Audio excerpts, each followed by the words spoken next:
If you have a lawn and you want to be more conscientious about how you're watering that lawn, whether that be due to conservation reasons or budget reasons, but you're not really sure where to start, stay tuned, because in this video I'll be joined by Ben Gilliland, who is the owner of Grizzly's Landscape and Nursery, which is one of my favorite places to go in town. But he also has a background in irrigation and is going to answer a lot of frequently asked questions and make it really practical for you to be a better consumer of our water. So you may be asking yourself, well, what's the big deal about water conservation? We've had a lot of rain this spring. I should be able to water my lawn without any issue. Well, according to the Texas Water Development Board, without additional water supplies, approximately 1/3 of the Texas population will have less than half of the municipal water supplies that they'll require in 2070. By some estimates, the average household uses 44,000 gallons of water per year for lawn irrigation. So let's get into it. When do you think we should start watering?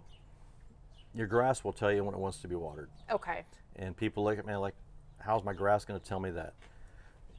If your lawn is doing really well now and you haven't watered it all and it looks nice and vibrant and green and shiny, then leave it alone. Okay. So when you see your grass just start to turn a dull color, then it's asking you to give it some water. Okay. You got to be careful. If you wait too long after the dull, it'll turn brown. And if it's not a healthy lawn to begin with, it may die or take a lot of water to get back. So you've got to find that happy spot. And that's why I say when you do start watering, the rain we've had in the past now, this is the mid to late April. This rain will last us for 3 weeks. Yeah. And it's supposed to rain again next week, almost all week. So I tell people to don't even start watering till June. I've gone as long as late June to the beginning of July in my yard not watering. Did I wait a little too long a few times? Yeah, I did, but I'm stubborn. So yeah, there's no set time. You just really have to look at your lawn and realize, oh, it needs it now. Yeah. But don't get excited just because Dave and Karen next door started watering their grass, because they're probably doing it wrong as well. Yeah. Don't rely on that. Rely on your grass. Gotcha. Yeah. And then try to educate them. Right. Yeah. So the cue should not be the neighbors. It should be the grass. Yes, exactly. So, okay. How long should we water and how often should we water? Well, the length of time depends on the kind of head.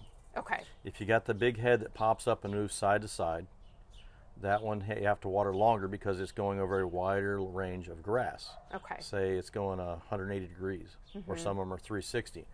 So 180 degrees, it's got to hit the whole area for a specific amount of time to get the right depth of water into the ground. We split that time in half, and you let it go through the whole system and come back and water the other half. That way the ground has gotten like a sponge, so it can absorb and not just roll off. To get an inch of water in a particular zone takes 45 minutes, then you're going to cut that time in half and set it one run time for that half of that time, 22.5 minutes, I guess, or whatever. Yeah, it's 22 minutes, and then the second you'll let it go through, and then you'll set a second run time for about 22 minutes. Yeah. And that's how you get your total time of about 45 minutes to get that inch of water. If you're wondering why we're using 1 inch as a standard, that is because most turf grasses need about an inch of water per week to stay alive. Some grasses will need more than an inch, some will need less than an inch. The average irrigation system will lay down about an inch of water between 45 and 60 minutes. However, there's a lot that can factor into how much water your irrigation system is laying down. It's very unique depending on the type of sprinkler heads you have, if you have a slope. And so this is why it is important to do that water audit so that you know exactly how much water and how long to run your sprinklers to get that 1 inch number we're looking for. Overwatering your grass is going to teach it to be less resilient and probably more susceptible to disease and pest, and more expensive. And so if even the, water conservation side of things doesn't speak to you, I mean, from a financial standpoint, you could be saving a lot of money, and then you less likely to have disease in your grass, which then you don't have to necessarily replace with sod later in the season or the next season. And so again, you want those roots to go down, and they're not going to go down if all the water is up here constantly. So you're kind of once a week training those roots to just dig deep. St. Augustine, I think, has got a root depth of about 6 inches. About that, yeah. And so for most of us, that's going to be maybe about an inch of water to reach that depth, but you can always check with like a screwdriver or something to see how deep your water goes. But then, especially in periods of drought or especially in periods of dry weather, our clay soil is so hard that if you just dump a bunch of water on that clay soil, it's going to run off into the street. Right. The other thing you brought up was the type of sprinkler head. Yep. They have different amounts of water they put out, so you kind of have to look at that as well. Yeah. But then, we've also got a water audit, so you can kind of, if you're not sure how to do it, you can just sort of check. Generally speaking, the big heads that we talked about that go side to side, you're going to water 40 to 45 minutes total. Okay. Now, if you've got... But then you're going to split that in half. Yeah, so then you'll cut it in half. Gotcha. So total time. If you have the pop-up sprays, you just pop up and just do a mist or little fingers, probably 25 minutes total. Okay. Because they're staying in one spot. Yeah, yeah. But that's where the water audit helps, because you're like, I don't know how much water it's putting out. Well, we're going to show you how to do that. What is the best time of day to water? Early morning. Okay. For St. Augustine, a lot of people think they water at night because it's cooler. I'll confess, I used to water mine at night because I water so infrequently I wasn't promoting disease. So if you have a regular sprinkler system, just do it at night, have it come on at 2:30, 3:30 in the morning, and by the time the sun comes up and it starts warming up the air and the wind starts blowing, it should be about done. Gotcha. If you've got a really big system with 15, 16 zones, you may have to divide that into different days to get the results you want, or you'd be watering up to lunchtime. Gotcha. Yeah. Because if you water during the day, like the heat of the day, It evaporates. It evaporates. And then I understand that it's not great for the plant. No, because if it's too hot, it can boil the water on the plant, so you'll do damage to the plant. Yeah, yeah. And then I've heard of overnight, like watering late at night, and I did some of that in the summer, and you as I understand it, you may get away with that in the summer because your temps are so high, you're probably not going to have to worry about fungus, but that's your biggest concern with nighttime watering. Is that right? Yeah, it's the fungus, but if you're only doing it once every 7 days, you'll be okay. But if you're doing 3 or 4 times a week, like a lot of folks do, you'll have a fungus in the middle of summer. Yeah. When normally that pops up in September, October. Gotcha. Yeah. So again, overwatering can promote disease.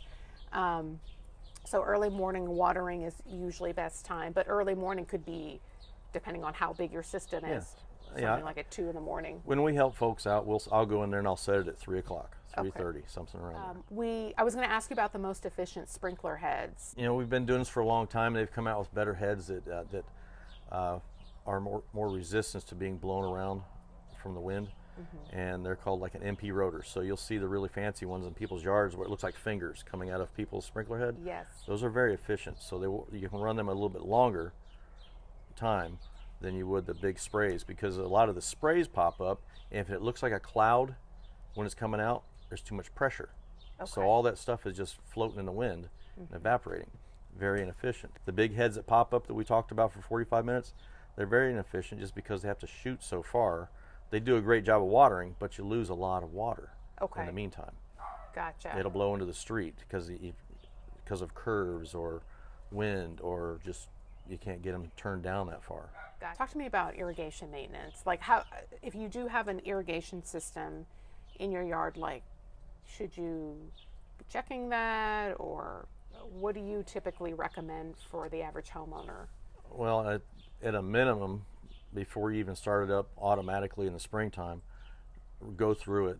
If you're not confident, hire somebody to go through it just to make sure all the heads are hitting where they belong to, where they're supposed to hit, you've got no leaks from a lawnmower running over it, busting a riser, or getting it out of angle, or smashing it down so it's shooting straight up in the air. So check it like that. And honestly, if you want to pop it on right after you mow your lawn just to make sure you didn't break a head, that's probably a good idea as well. Okay, gotcha. So just kind of real time in the moment, just double check yourself. Then can you go into the water audit? Can you talk to me like what that process looks like? So you can spend a bunch of money on an actual setup for that, but it's just little cups with a spike, and you can put them out in the yard every so many feet and turn your system on to run, say, 15 minutes. And then once it's run 15 minutes, you go check your cups, how much water you've got in there. We're hoping for about a 1/4 inch from what we just did. And then we times that by 4, that gives you an hour, and then you'll see how much water you get in 1 hour. Okay. What I did for this demonstration was just some cheap plastic cups and a barbecue skewer that I taped to it and stuck it in the ground so you can see what you can do for just a couple bucks just to see if your system is running efficiently. If you want to use tuna cans, which that's becoming less and less because they've got the bags now, because a tuna can is 3/4 of an inch or to an inch tall, so it's the perfect size to see if you're getting an inch. So audits they're easy, and they can be time consuming because once you finish one station, you move to the next, because you want to check the whole system, not just one, because if you don't, you're going to say, I'm good, when really the rest of it needs work as well. And so essentially what I saw you do is you took those cups and you place them about 8 to 10 feet apart. Yep, roughly, yep. And you'll do that for sort of each section of yard. And it doesn't have to be precise. You're just trying to get a guesstimate. Yeah, get a good idea. Yeah, and so you don't have to like put them by the sprinkler heads or far from the, you just kind of do a zigzag pattern in your yard. Yeah, I mean, you can go on YouTube and they'll say, put them all this many feet, and they look perfectly straight, but you don't have to get that crazy with it. Okay. Make it simple so you'll want to do it. Gotcha. Yeah, yeah. And that's probably a good thing to do, maybe. Even though if you do it one time, you should probably, would you say do it annually, or? I would do it annually, yeah. Okay. Heads get worn. They quit turning properly. If you've had a modification to your system done to make it inefficient, where's my inefficiency? How can I fix it? Yeah, yeah. And so doing that annually is good. Again, it saves you money, if nothing else. So just a few thoughts. It would be ideal if you can get away with watering your lawn every 7 days to achieve that 1 inch of water, but you'll have to watch your grass for signs it may need watering more frequently. Keep in mind, though, that frequent watering can lead to shallow roots, and overwatering can lead to disease. If you're still having excessive runoff onto sidewalk or streets, despite splitting your runtime between 2 cycles, you may need to divide it further into 3 or maybe even 4 cycles. And then, of course, even though these are all suggestions in terms of how to water, when to water, if we're in a drought, you have to follow the drought guidelines, which may mean there is no watering for your lawn. And so we'll do the best we can with what we've got. And I hope you guys found that video helpful and informative. And until the next time, y'all take care.